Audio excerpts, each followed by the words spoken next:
మిత్రులు కోటేశ్వరరావు గారి ఫాదర్గా మాత్రమే మొదట్లో నాకు తెలుసు.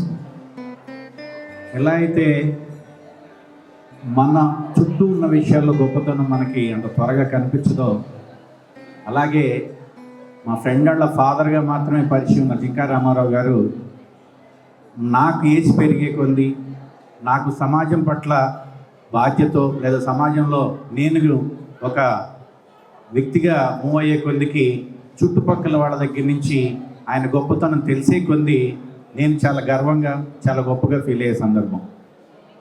ఎందుకంటే మేధావులు గొప్పవారు స్థితప్రజ్ఞత కలిగి ఉంటారు అనడానికి నిలువెత్తు నిదర్శనం జింకా రామారావు గారు.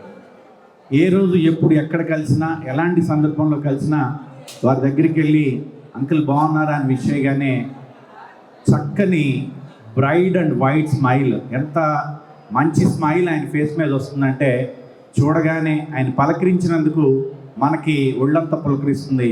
అంత చక్కగా నవ్వి చక్కగా విష్ చేసి అదే రెస్పెక్ట్ మా అబ్బాయి ఫ్రెండే అనేటువంటి చనువు కానీ లేదా ఇంకో రకమైనటువంటి భాష కానీ లేకుండా ఎంత చక్కని రెస్పెక్ట్తో పలకరిస్తారు అంటే ఆయన పలకరింపు, ఆయన స్మైలు, ఆ రెండు చూసి విన్న తర్వాత చక్కగా మనకు కూడా ఒళ్ళంతా పులకరిస్తుంది.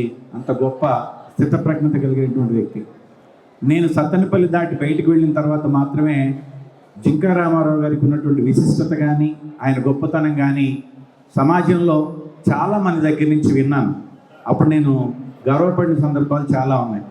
సత్తెనపల్లిలోనే ఉన్నప్పుడు మా సత్తెనపల్లి ఏముందిలే అనుకున్న నేను సత్తెనపల్లి నుంచి బయటికి వెళ్ళి పరిస్థితుల్ని, సత్తెనపల్లి నుంచి బయటికి వెళ్ళిన తర్వాత సమాజంలో మన సత్తెనపల్లిలో ఉన్నటువంటి ప్రముఖులకు ఉన్న గుర్తింపుని కనుక గమనించినప్పుడు నిజంగానే సత్తెనపల్లిలో ఉన్నందుకు, పెరిగినందుకు, ఇక్కడ మన వీరు సాంగత్యం ఉన్నందుకు చాలా గర్వపడుతూ ప్రతిసారి ఆ ప్రౌడ్గా ఫీల్ అయ్యేటువంటి సందర్భాలు ఈ మధ్యకాలంలో చాలాసార్లు జరిగాయి.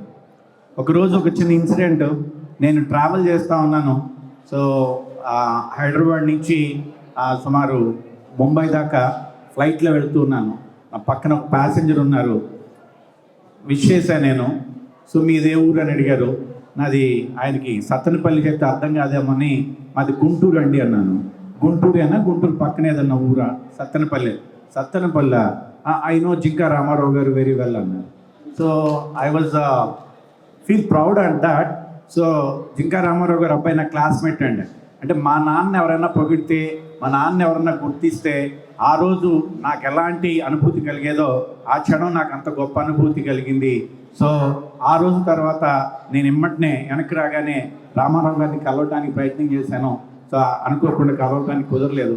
ఆ తర్వాత ఒకరోజు బ్యాంక్ దగ్గర కనిపించినప్పుడు అంకుల్ నాకు చిన్న ఫేవర్ చేయండి అని అడిగితే ఏంటమ్మా అంటే నా ఫోటో ఇస్తాను, స్కెచ్ చేసి పెట్టరా అని అడిగాను. ఇప్పుడు వేయటం మానేశాను, అయినా సరే నువ్వు అడిగావు కాబట్టి చేస్తానన్నారు. అనుకోకుండా ఆ కోరిక నెరవేరలేదు.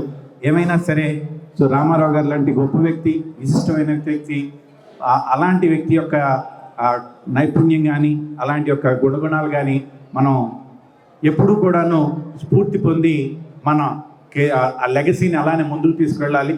అలా ముందుకు తీసుకెళ్లేటువంటి ప్రాసెస్లో భాగంగా మిత్రులు కోటేశ్వరరావు గారు కానీ వారి బ్రదర్ కానీ ఈ లెగసీని కంటిన్యూ చేస్తూ సో పరిపూర్ణంగా చిరస్థాయిగా జింకా రామారావు గారి యొక్క కీర్తిని అజరామంగా ఉంచాలని, అలా ఉంచేలా ప్రయత్నాలు చేయాలని ఆశిస్తూ అందుకు మా వైపు నుంచి నా వైపు నుంచి కూడా ఎలాంటి సహాయమైనా సరే చేయడానికి సిద్ధంగా ఉన్నానని తెలియజేస్తూ వారికి వారి ఆత్మకి శాంతి చేకూరాలని భగవంతుని మనసారా వేడుకుంటూ ధన్యవాదాలు.